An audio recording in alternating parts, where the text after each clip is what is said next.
Hi guys, जैसा कि आपको पता है वेरियस एग्जाम्स के मैं यहाँ पे पीआईक्यू डिस्कस कर रहा हूँ और पहले मैंने टारगेट यहाँ पे पॉलिटी को किया है। तो यहाँ पे जियो साइंटिस्ट का पेपर अब मैं डिस्कस कर रहा हूँ। सीआईएसएफ एलडीएससी का पेपर मैंने 2025 से लेके 2025 टू 2017 तक मैंने कंप्लीट किया है। उसकी बाद का भी अगर मुझे मिलता है तो I will definitely do, but UPSC की आर्काइव में भी नहीं था तो मैं सर्च वर्च कर रहा हूँ, मिल जाएगा तो जरूर मैं कर दूंगा। ओके, और जियो साइंटिस्ट का मैंने लास्ट वीडियो 2025 का डाला, अभी 2024 का है। 2024 का पेपर होता है, उसमें पॉलिटी वाला सेक्शन में यहाँ पे डिस्कस कर रहा हूँ आप लोगों के साथ। चलिए पहले क्वेश्चन पे आते हैं। As per the constitution of India which one among the following statement is correct related to the CAG. The CAG, इतना बड़ा नाम है, कैग समझ लीजिए। The CAG is appointed by the president of India and remain in office during the pleasure of the president. तो पहली बात आपको पता होना चाहिए कि CAG pleasure of the president पे काम नहीं करता है। उसका अपना फिक्स टेन्योर है, दैट इज अ 6 ईयर और 65 year which ever is earlier. ठीक है, उसकी एज जो 65 तक होनी चाहिए या 6 साल, दोनों में से जो जल्दी आ जाए, मतलब जो जल्दी पहुंच जाए। और he can be removed only in the same manner as a supreme court जज इज रिमूव्ड। उसके लिए ग्राउंड क्या है? प्रूवन मिसबिहेवियर और द इनकैपेसिटी, ये ग्राउंड है यहाँ पे। तो इसके प्लेजर पे काम तो नहीं कर रहा है यहाँ पे, तो गलत होगी बात पहली वाली।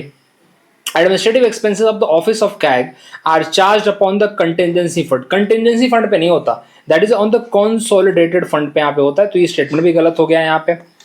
Third statement, the report of the CAG related to the account of the union and the state are submitted to the president of India. आपको लगेगा स्टेटमेंट सही है, ये स्टेटमेंट पार्शियली सही है, पूरी तरह सही नहीं है। क्योंकि कैग का रिपोर्ट होता है वो यूनियन का प्रेसिडेंट के पास जाता है और स्टेट का यहाँ पे गवर्नर के पास जाता है। तो यहाँ पे आधा स्टेटमेंट सही है। तो यहाँ पे स्टेट का, अभी देखो इतना फाइन जब चीजें ये लोग देते हैं ना, तो मुझे लिटरली अच्छा लगता है कि यूपीएससी इस लेवल पे क्वेश्चन को सेट करती है। क्योंकि ये थर्ड स्टेटमेंट पढ़ के सही लगेगा आपको लगेगा हाँ प्रेसिडेंट को तो सबमिट होता ही है ना, क्या प्रॉब्लम है इसके अंदर। लेकिन ध्यान से पढ़िए, वहां पे स्टेट का मेंशन है, यूनियन का प्रेसिडेंट को जाएगा और स्टेट का गवर्नर को जाएगा। और आखिरी लाइन क्या, वैसे तो आखिरी लाइन बहुत ज्यादा इजी हो गई थी। The president of India shall cause the report of the CAG related to the account of the union to be laid before the each house of the parliament. अगर अकाउंट ऑफ द स्टेट अगर होता तो किसको जाता? Governor को जाता। Governor किसको submit करता? स्टेट लेजिस्लेटिव असेंबली को। तो D is the right answer, where see यहाँ पे इम्पार्शियली इनकरेक्ट हो जाता है और ए और बी तो पूरी तरह से इनकरेक्ट हो जाते हैं। ठीक है, तो यहाँ पे only the right answer is D. चलिए, और कैग का ऑफिस काफी इंपॉर्टेंट है यार, पढ़ना तो पड़ेगा आपको, लेकिन रिपीटेड है काफी, मतलब एक क्वेश्चन काफी रिपीटेड है। और आपको बता दूं मैं, कैग की अपॉइंटमेंट होती है आर्टिकल नंबर 148 के तहत, और आर्टिकल नंबर 151 में बात की गई है about the reports of the CAG. ठीक है, चलिए। और हाँ, जो यूनियन को जो सबमिट किया जाता है वो आगे भेजा जाता है पब्लिक अकाउंट कमेटी को। ठीक है, तो पब्लिक अकाउंट कमेटी यहाँ पे इसके रिपोर्ट को डिस्कस करती है। And CAG is also called as a friend and philosopher of the public account committee. ठीक है, पब्लिक अकाउंट कमेटी के अंदर कितने मेंबर होते हैं? 22 मेंबर होते हैं, 15 मेंबर होते हैं फ्रॉम द लोकसभा, 7 मेंबर होते हैं फ्रॉम द राज्यसभा। उनके जो चेयरमैन होते हैं वो अपॉइंट किए जाते हैं बाय द स्पीकर। और जनरली जो कन्वेंशन है वही कन्वेंशन कहता है कि जो उसके चेयरमैन होते हैं वो अपोजिशन पार्टी के होते हैं, रूलिंग पार्टी के नहीं होते। इतनी सारी जानकारी आपको बताई, होपफुली आपको अच्छा लगा। चलिए अब मूव करते हैं अगले क्वेश्चन पे। Which of the following statement are correct as per the Constitution of India? चलो देखते हैं। The Parliament of India has a power to make provision with respect to delimitation of the constituency. Article number 82 में दे रखा है कि parliament को power है कि डिलिमिटेशन ऑफ द कॉन्स्टिट्यूंसीज, मतलब कॉन्स्टिट्यूंसी के साइज से रिलेटेड जो प्रोविजन बनाए जाएंगे, कॉन्स्टिट्यूंसी की साइज कितनी बड़ी होगी, क्या होगी, वो पार्लियामेंट को पावर दी है। यस, आर्टिकल नंबर 82 बहुत बार क्वेश्चन पूछा जा चुका है। 2024 के आईएएस के पेपर में तो ये भी पूछा गया था कि डिलिमिटेशन कमीशन कितनी बार सेटअप किया गया, तो 4 बार सेटअप किया गया अभी तक आजादी, मतलब जब से हमारा कॉन्स्टिट्यूशन बना है, 1952 में, 62 में, 72 में और 2002 में। ठीक है, और एक और बात, डिलिमिटेशन एक्ट इसके लिए पास किया जाता है bye the parliament under article number 82 के आधार पे। ठीक है, और डिलिमिटेशन एक्ट के बाद एक डिलिमिटेशन कमेटी बनती है। ठीक है, जो और उस कमेटी के मेंबर को कौन अपॉइंट करता है? प्रेसिडेंट अपॉइंट करता है। और it's a high powered committee होती है वैसे तो, उसके अंदर इलेक्शन कमीशन के भी मेंबर्स होते हैं। ठीक है, चलिए। The validity of a law made by the parliament of India with respect to delimitation of a constituency shall not be called in the question in a court. Yes, ये statement बहुत सही है, पूरी तरह सही है यहाँ पे। बिकॉज डिलिमिटेशन के ऊपर मैंने जब पढ़ा, मैंने तो ये देखा कि जो भी लॉ बनाया जाएगा डिलिमिटेशन से related, that will not question in any court. उससे रिलेटेड कोई क्वेश्चनिंग नहीं होगी कोर्ट के अंदर, सीधा सही है यहाँ पे। ठीक है, तो यहाँ पे दोनों स्टेटमेंट सही हो जाते हैं, बोथ 1 and 2 इज करेक्ट। ये डिलिमिटेशन का थोड़ा एक्सेप्शन है यहाँ पे कि उसके ऊपर कोई क्वेश्चन नहीं होता है इन द, बिकॉज वहां पे आर्टिकल नंबर 329 में सीधा सीधा लिखा हुआ है, आर्टिकल 329 में सीधा लिखा हुआ है which bar the interference of court in delimitation laws, मतलब कोर्ट को बार किया गया है, कोर्ट को रोका गया है when it come to the delimitation से रिलेटेड कोई भी लॉस बनाए जाएंगे। यहां तक कि डिलिमिटेशन कमिटी की जो रिपोर्ट होती है that is also consider full and final, उसको भी क्वेश्चन नहीं किया जाता कोर्ट के अंदर, ठीक है। तो इस लेवल का डिलिमिटेशन के ऊपर मतलब वो दी गई है, उनको पावर दी गई है। चलिए, तो दोनों स्टेटमेंट यहाँ पे सही है, both 1 and 2 is the right answer. Article 329 भूलिएगा मत, यहाँ पे आपको बता दिया मैंने। और आर्टिकल 82 तो भाई मरते दम तक मत भूलिएगा जब तक आप एग्जाम दे रहे हैं, बाकी आप भूल जाइए कोई प्रॉब्लम नहीं है। आर्टिकल 82 में वैसे लिखा गया था कि it will be readjust after each census. इसकी थोड़ी हिस्ट्री बता देता हूं आपको मैं। पहला हमारा डिलिमिटेशन कमीशन पास हुआ था, डिलिमिटेशन एक्ट बना था 1852 में, दूसरा 1862 में, तीसरा 1872 में, मतलब कॉन्स्टिट्यूएंसीज को एडजस्ट किया गया था। 1872 नहीं यार, 1972 ना, सॉरी मैं 18 क्यों लिख रहा हूँ, 1972 माफ करिए, ओके। और 1972 में जब हुआ तो उसके बाद हमने कॉन्स्टिट्यूएंसीज को रीएडजस्ट किया and all the things happen. फिर यहाँ पे क्या हो गया कि 42nd अमेंडमेंट पास हुआ, 42nd अमेंडमेंट पास हुआ इंदिरा गांधी मैडम के द्वारा। और उन्होंने क्या बोला, मतलब उन्होंने उस अमेंडमेंट में क्या लिखा था कि हम अपनी कॉन्स्टिट्यूएंसीज की जो साइज है, मतलब क्या बोलते हैं कॉन्स्टिट्यूएंसी की बेसिकली सीट जो है लोकसभा के अंदर जो सीट्स हैं वो हम फ्रीज करते हैं टिल द 2001 के सेंसस के बाद। हम अगला जो क्या बोलते हैं अमेंडमेंट लाएंगे, अगला जो भी उस सेंसस के बाद वापस से हम यहाँ पे डिलिमिटेशन एक्ट सेटअप करेंगे और कॉन्स्टिट्यूएंसीज की साइज रिडिफाइन होगी, सब कुछ किया जाएगा और सीट इंक्रीज डिक्रीज सब कुछ उसके बाद होगी। 42nd अमेंडमेंट में बातें बोली गई। 2001 के बाद 2001 में सेंसस हुआ। 2001 हर हमारे आपको पता है हर 10 साल में हमारे पास सेंसस होता है। 2001 में सेंसस हुआ, 2002 में एक्ट पास हुआ, delimitation act as per the 84th amendment act pass हुआ।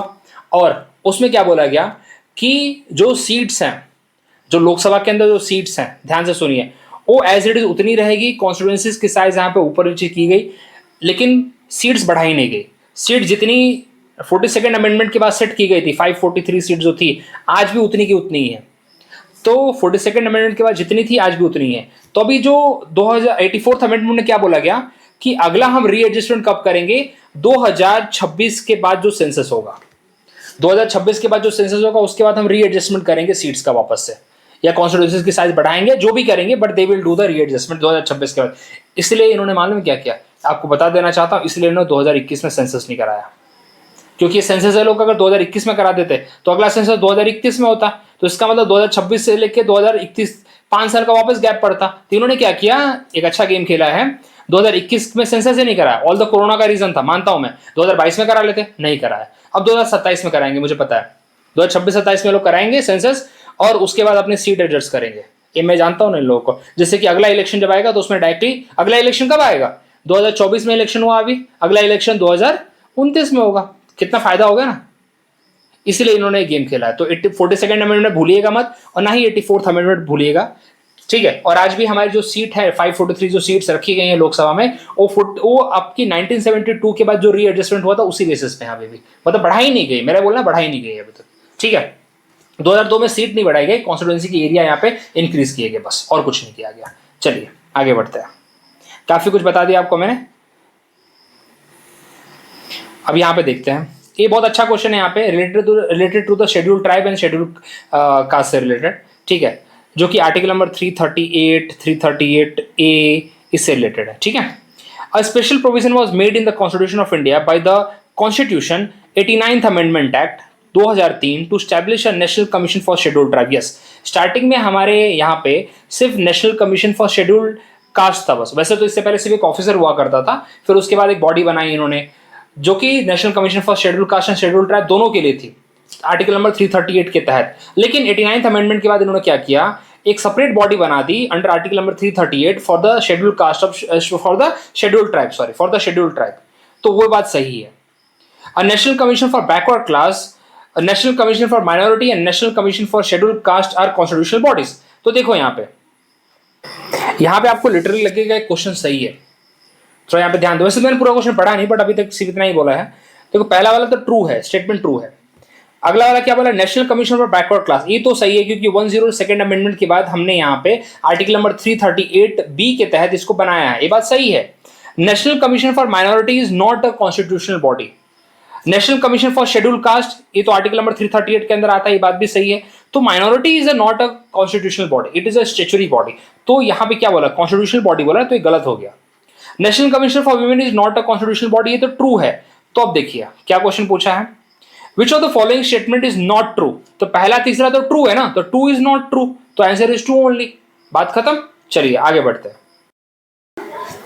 चलिए अगले क्वेश्चन पे यहाँ पे आते हैं। अगला क्वेश्चन लिटरली बहुत ही इंटरेस्टिंग है, मतलब सच में ऐसा क्वेश्चन देख के आपको ऐसा लगेगा अरे क्या क्वेश्चन बनाया है। ये ऐसे क्वेश्चन ना थोड़ा सा आपको ना डिटेल स्टडी के लिए फोर्स करते हैं, और ऐसे क्वेश्चन सिर्फ यूपीएससी ही बना सकती है। यूपीएससी ऐसा थॉट लेके आती है, which are the following statement as per the third schedule of the constitution of India. पहली बार थर्ड शेड्यूल से आपको ये पता होना चाहिए कि third schedule talks about the oath and affirmation. यहाँ पे आपको तीन चीज और पता होना चाहिए कि थर्ड शेड्यूल के अंदर जितने भी ओथ एंड अफर्मेशन गिवन है उसके अंदर प्रेसिडेंट, गवर्नर और वाइस प्रेसिडेंट का यहाँ पे ओथ एंड अफर्मेशन गिवन नहीं है। इसके अंदर MP, minister of the state, आप CAG, attorney general, high court के जज, सुप्रीम कोर्ट के जज, सबका दे रखा है, मतलब मोस्ट जो आप देखते हैं। लेकिन आपको प्रेसिडेंट, वाइस प्रेसिडेंट और गवर्नर के ओथ एंड अफर्मेशन यहाँ पे देखने को नहीं मिलेंगे। पहले तो ये बात आपको पता होनी चाहिए, ठीक है। अब यहाँ पे देखिए, the member of parliament is free to take the oath or affirmation by swearing in the name of God. ये स्टेटमेंट सही है।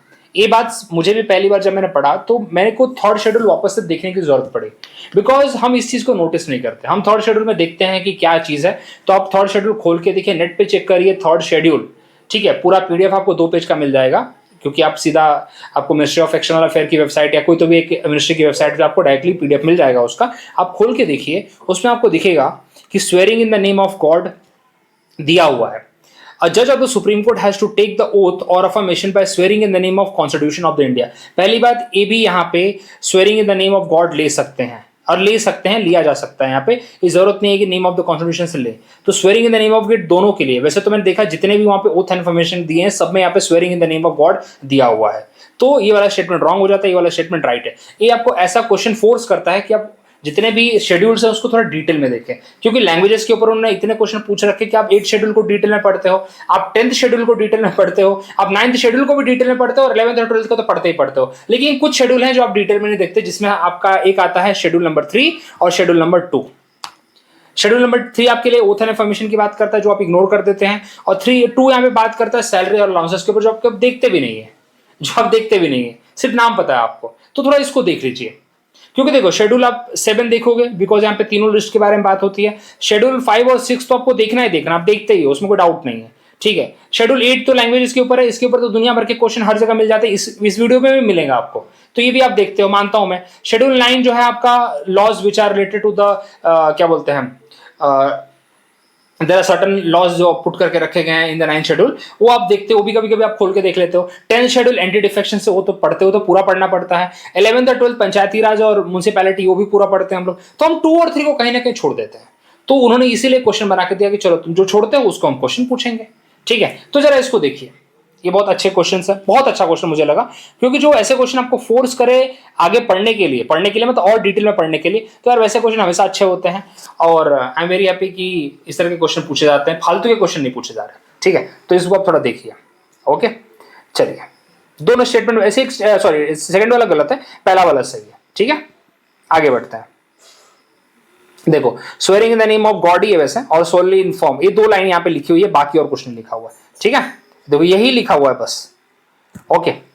Swearing in the name of God और सोलली अफर्म, सोलमनली अफर्म, ठीक है। ये 2 लाइन ही लिखी हुई है वहां पे, बाकी इन द नेम ऑफ कॉन्स्टिट्यूशन भी नहीं लिखा हुआ, ये 2 लाइन लिखी हुई है बस। चलिए आगे देखते हैं यहाँ पे।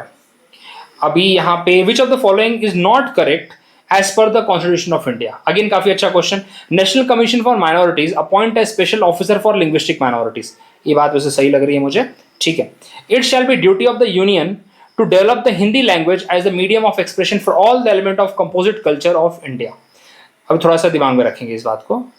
The word Hindustani is mentioned in the constitution with reference to the enrichment of Hindi language। Every state shall endeavor to provide adequate facility for instruction in mother tongue at the primary stage of education to children belonging to the minority group। ये line पूरी की पूरी सही है। तो यहाँ पे देखिए, मैं पहले वाले क्वेश्चन से बात करता हूँ आपको। National commission for minority appoints special officer for linguistic minority, तो एज सच आपको बोलूं मैं कि नेशनल कमीशन फॉर माइनॉरिटी यहाँ पे अपॉइंट नहीं करती। जो special officer for linguistic minority है उसके बारे में आपको देखने को मिलेगा आर्टिकल नंबर 350B में देखने को मिलेगा। तो स्टेटमेंट ये गलत हो जाता है। वैसे सही बताऊं, भले आपको नीचे का ना पता हो, लेकिन एक अलग से कॉन्स्टिट्यूशनल बॉडी उसके बारे में मैंने यूट्यूब पे भी कवर कर रखा है, that is special officer for linguistic minority, that is cover in article number 350B नहीं 350A, my mistake, wait 350B में ही है, सॉरी 350B में ही है, ओके थोड़ा मेरे दिमाग में, हाँ 350B में, बिल्कुल 350B में है। और इसकी अपॉइंटमेंट प्रेसिडेंट ऑफ इंडिया करते हैं, ना कि अपनी क्या बोलते हैं अपनी मिनिस्ट्री करती है। It is appointed by the president of India. एक अलग से ऑफिस है special officer for linguistic minority, ठीक है, आर्टिकल नंबर 350B। तो स्टेटमेंट यहाँ पे आप देखोगे तो गलत हो जाता है। और ये अगर इतना ही पता हो, special officer for linguistic minority का अलग से चैप्टर लक्ष्मीकांत में भी दिया है, तो उसको पढ़ लेंगे तो काम हो जाएगा, ठीक है। बाकी अब देखो, बाकी आपके हिसाब से अब बन जाता है आपके लिए एक्स्ट्रा नॉलेज, क्योंकि हम जनरली लैंग्वेजेस के पार्ट को थोड़ा सा इग्नोर करते हैं, ये मैंने देखा है। मैंने खुद अपने पढ़ते टाइम पे उसको थोड़ा सा बहुत कम देखता था मैं इसको। कभी कभी एक दो उठ के आता है, एक का दुका क्वेश्चन आता है, लगता है छोड़ दो इसको, कौन पढ़े। अब यहाँ पे नोट डाउन करना है कि सारे स्टेटमेंट यहाँ पे सही है। आपको आर्टिकल के साथ तहत बता देता हूं मैं, क्योंकि बहुत इंपॉर्टेंट भी है। देखिए आर्टिकल नंबर 351 में लिखा हुआ है द वर्ड हिंदुस्तानी। अब आपके न्यू नॉलेज मिल रही होगी होपफुली, आप इतना ज़्यादा डिटेल में पढ़ते नहीं होंगे, क्वेश्चन के फॉर्म में आप डिटेल में ज़्यादा अच्छे से समझते हैं। The word Hindustani mention in the constitution with reference to the enrichment of Hindi language, ये आर्टिकल नंबर 351 में मेंशन है। और हिंदुस्तानी में यहाँ पे जो टर्म है हिंदुस्तानी, बेसिकली हिंदी और उर्दू दोनों से बना हुआ है, ठीक है। एंड ये स्टेटमेंट यहाँ पे सही है।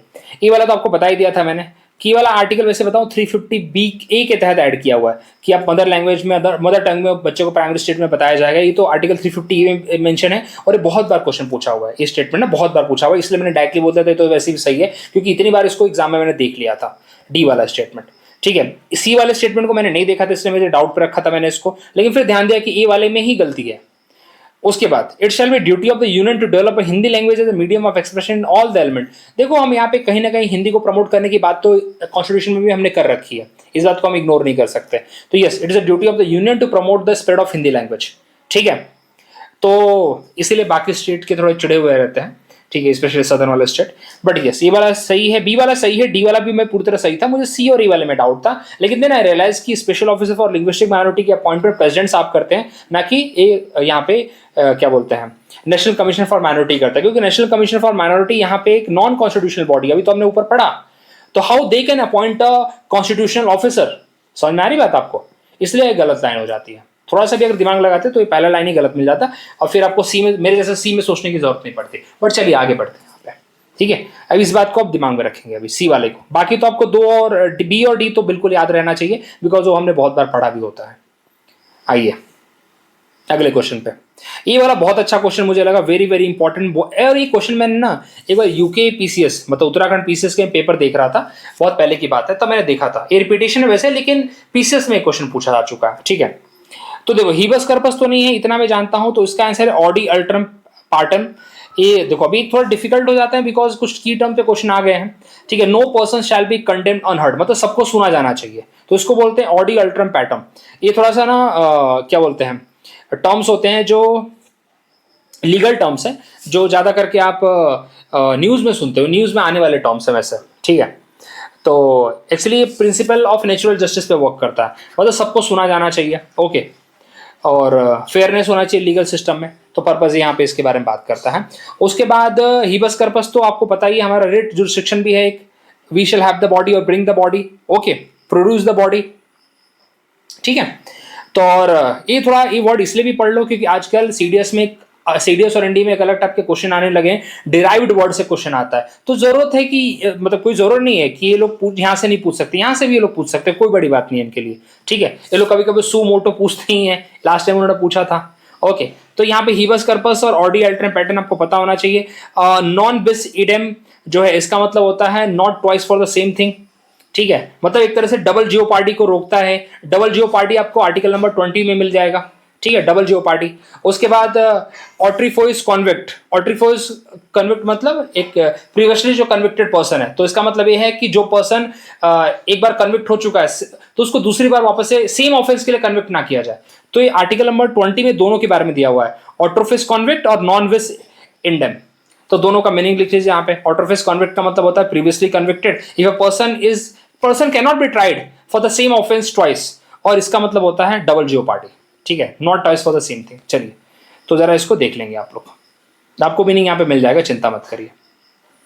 अभी अच्छा क्वेश्चन है एक भी इसमें भी कि पार्लियामेंट्री जो क्वेश्चंस की प्रैक्टिसेस होती है, star question, unstarred question, supplementary question, किसमें पूछा जाता है, किसमें रिटर्न में आंसर मिलता है, ये सब आपको पूछा जाता है। ठीक है, चलिए जरा अब देखते हैं यहाँ पे पार्लियामेंट्री प्रैक्टिसेस के कुछ क्वेश्चन देख लेते हैं। First hour of every sitting in both the house of parliament is devoted to asking as a referred as a question hour. ये थोड़ा सा आपको पार्लियामेंट का क्या बोलते हैं सीक्वेंस पता होना चाहिए, तो आप कर लेंगे। ठीक है, तो पहला स्टेटमेंट जो सही है, पहला स्टेटमेंट जो फर्स्ट आवर होता है that is called the question hour, that is devoted to the question hour. तो पहला स्टेटमेंट तो पूरी तरह सही है यहाँ पे। ठीक है, question are generally asked by the member of parliament from the ministers. Of course यहाँ पे बात ये भी सही है कि एमपीज को जनरली पूछा जाता है क्वेश्चन, एमपीज क्वेश्चन पूछते हैं मिनिस्टर से, ये बात तो बहुत ही स्टैंडर्ड क्वेश्चन है, ये तो पता ही होना चाहिए आपको। ठीक है, उसके बाद half an hour discussion on matter arising out of question already answered can be held only in the Lok Sabha. नहीं, ऐसा नहीं है, ये जो सेशन है ये दोनों में हो सकते हैं। हाफ एन आवर डिस्कशन ये दोनों में होगा, लोकसभा में भी होगा, राज्यसभा में भी होगा, ये जरूरत नहीं है। और यहाँ पे उन्हीं चीजों को यहाँ पे डिस्कस किया जाता है जो जिनको पब्लिक इंपॉर्टेंस दी गई है, which required a sufficient time to address. Okay, तो ये चीज आपको डिस्कस की जाएंगी। Question can not be address to a private member, ये तो बिल्कुल गलत है। प्राइवेट मेंबर मतलब समझते हैं क्या होता है आपको? प्राइवेट मेंबर ये होता है कि मतलब एमपी एक तरह से वो भी हो गया। ठीक है, तो यहाँ पे question can be address to private member too. Okay, चलिए तो ये स्टेटमेंट यहाँ पे गलत हो जाता है। ये तो ऐसे आप डायरेक्टली बोल सकते हैं कि गलत होगा, फोर्थ वाला तो आप ऐसे ही बोल दोगे, मुंह उठा के गलत हो जाएगा। ठीक है, अब यहाँ पे देखो फोर्थ वाला जब गलत हो जाएगा तो बचेगा आपको टू वाला, तो ऐसे ही सही होगा, फिर टू वाला सही होगा। थोड़ी सी भी अगर जानकारी रखेंगे तो फर्स्ट एंड टू हो जाएगा। ओके, थर्ड वाला भी यहाँ पे देखो ओनली जब लिखा है हाफ एन आवर डिस्कशन, अब वो अगर यहाँ पे हाफ एन आवर डिस्कशन को हटा के अगर बोलते हैं कि नो कॉन्फिडेंस मोशन पास करना है, तो लोकसभा में होता, बस वो राज्यसभा में नहीं होता, वो लोकसभा में होता। लेकिन हाफ एन आवर डिस्कशन तो दोनों जगह होता है, इसमें कोई बात ही नहीं है। चलिए अगले क्वेश्चन पे, काफी अच्छा क्वेश्चन है बाय द वे, थोड़ा पार्लियामेंट से रिलेटेड काफी क्वेश्चन इसमें पूछे गए हैं। Consider the following statement with respect to motions is in the parliament. पहली बात बता दूं, अगर थोड़ा सा नहीं भी पता हो तो नो कॉन्फिडेंस मोशन तो आपने सुना ही होगा। ठीक है, no confidence motion can be initiated in either house of the parliament, however the government will fall only if the no confidence motion is passed in the Lok Sabha. आपको क्या लगता है, आप सोच के देखिए दोनों। अभी तो आपको चिल्ला चिल्ला के ऊपर बताया ना मैंने, नो कॉन्फिडेंस मोशन है राज्यसभा में क्यों पास होगा यार? It is only in the Lok Sabha, only in the Lok Sabha, ये सिंपल सी बात है। तो ये स्टेटमेंट ऐसी गलत हो गया। और एक और बात इसके साथ डिटेल बता देना चाहता हूं, अगर आपका पीएम राज्यसभा से है, अगर आपका पीएम राज्यसभा से, तो नो कॉन्फिडेंस मोशन में पार्टिसिपेट नहीं कर सकता, मतलब वोट नहीं डाल सकता, सॉरी वोट नहीं डाल सकता, पार्टिसिपेट तो कर ही सकता है, वोट नहीं डाल सकता। यहाँ पे मेन वोटिंग ही होता है। और क्यों होता है सिर्फ लोकसभा में, क्यों होता है? Because as per the article number 75 clause 3, जो काउंसिल ऑफ मिनिस्टर्स होते हैं they have the collective responsibility only to the Lok Sabha, not to the Rajya Sabha. That's why यहाँ पे कॉन्फिडेंस मोशन क्या चेक करने के लिए किया जा रहा है? मिनिस्टर्स का कॉन्फिडेंस से तो चेक किया जा रहा है, गवर्नमेंट का कॉन्फिडेंस से तो चेक करने के लिए किया जा रहा है मेंबर्स के अंदर। वो अगर है तो सरकार बनेगी, नहीं अगर नहीं होगा तो गिर जाएगी। और नो कॉन्फिडेंस मोशन के बेसिस पे सरकार गिरना और ना गिरना इज अ कन्वेंशन, ये पार्लियामेंट में, ये हमारे कॉन्स्टिट्यूशन में भी नहीं लिखा हुआ है। चलिए, तो ये आर्टिकल, ये 3 वाला तो गलत हो गया। ठीक है, आगे अब सेंसर मोशन को देखते हैं। पहले आगे वाला ऑप्शन देखना चाहता हूं मैं। No confidence motion must specify the charge against the council of minister on the basis of which the motion is to be based. अब आपको एक बात बता दूं मैं, यहाँ पे नो कॉन्फिडेंस मोशन चार्ज नहीं बताएगा, सेंसर मोशन चार्ज बताएगा। ठीक है, सेंसर मोशन के अंदर आपको चार्ज बताना पड़ेगा कि किस बेसिस पे आप यहाँ पे काउंसिल ऑफ मिनिस्टर के अंदर अगेंस्ट मूव कर रहे हो। नो कॉन्फिडेंस मोशन में एज सच कोई चार्ज आपको बताने की, रीजन आपको बताने की जरूरत नहीं है। ठीक है, तो इस बात को दिमाग में रखेंगे आप। तो यहाँ पे फोर्थ वाला भी गलत हो जाता है। ठीक है, अब यहाँ पे अच्छा क्वेश्चन क्या है, how many of the above statement is correct? तो दो तो गलत कर दिया मैंने, अब यहाँ पे 2 गलत हो गए, तो 3 और 4 तो हटा दो। अब या फिर पहला सही, मतलब एक स्टेटमेंट सही होगा, 2 स्टेटमेंट सही होंगे। अब आ जाओ जरा सेंसर मोशन के लिए। Censure motion can be moved even against the individual minister. देखिए, तो सेंसर मोशन इंडिविजुअल के लिए भी इशू किया जा सकता है, मतलब मूव किया जा सकता है, इंडिविजुअल मिनिस्टर के अगेंस्ट भी मूव किया जा सकता है, या फिर ग्रुप ऑफ मिनिस्टर के अगेंस्ट भी मूव किया जा सकता है, फिर पूरे एंटायर काउंसिल ऑफ मिनिस्टर के अगेंस्ट भी मूव किया जा सकता है। यस, ये स्टेटमेंट पूरी तरह सही है। यहां पे डिफरेंस होता है। ओके, और बेसिकली किसके लिए किया जाता है कि गवर्नमेंट की जो एक्शंस होते हैं, गवर्नमेंट के बेसिकली जो एक्शंस होते हैं उसके अगेंस्ट से मूव किया जाता है। पर्पस तो बेसिकली ये है, तो it can be move against the entire council और द इंडिविजुअल मिनिस्टर। ठीक है, तो इसलिए इसका थोड़ा डिफरेंस है और इसमें चार्जेस बताए जाना चाहिए। ठीक है, motion must specify the ground, yes दोनों स्टेटमेंट यहाँ पे सही है। सेंसर मोशन में और नो कॉन्फिडेंस मोशन में यही अंतर होता है कि सेंसर मोशन में चार्जेस बताने पड़ते हैं, नो कॉन्फिडेंस मोशन में चार्जेस बताने की जरूरत नहीं है, नहीं है, नहीं है। चलिए आगे बढ़ते हैं। तो दो स्टेटमेंट यहाँ पे सही है, तो यहाँ पे 2 इज द राइट आंसर। आगे बढ़ते हैं यहाँ पे। चलो अभी नेक्स्ट क्वेश्चन पे आते हैं यहाँ पे। Which of the following statement is not correct with respect to the type of question asked in the Lok Sabha. यहाँ पे आपको एक बात और बता दूं, कभी कभी ये लोग ये भी पूछते हैं कि कौन सा कलर यूज करते हैं, पिंक कलर यूज करते हैं कि येलो कलर यूज करते हैं, ये भी लोग भी इसके ऊपर भी पूछते हैं। एक बार इसको देख लेना आप लोग, ठीक है। अब यह पहले क्वेश्चन पे आता है। A star question is one which only a written answer is given. पहली बात है वैसे बता तो यही नॉट करेक्ट है वैसे तो, बट आगे देता हूं आपके रीजन क्या है। A short notice question is the one which related to the matter of urgent public importance। पहली बात एक दिमाग में रखो, लोकसभा में टाइम पास के लिए क्वेश्चन तो नहीं पूछे जा रहे हैं यहाँ पे।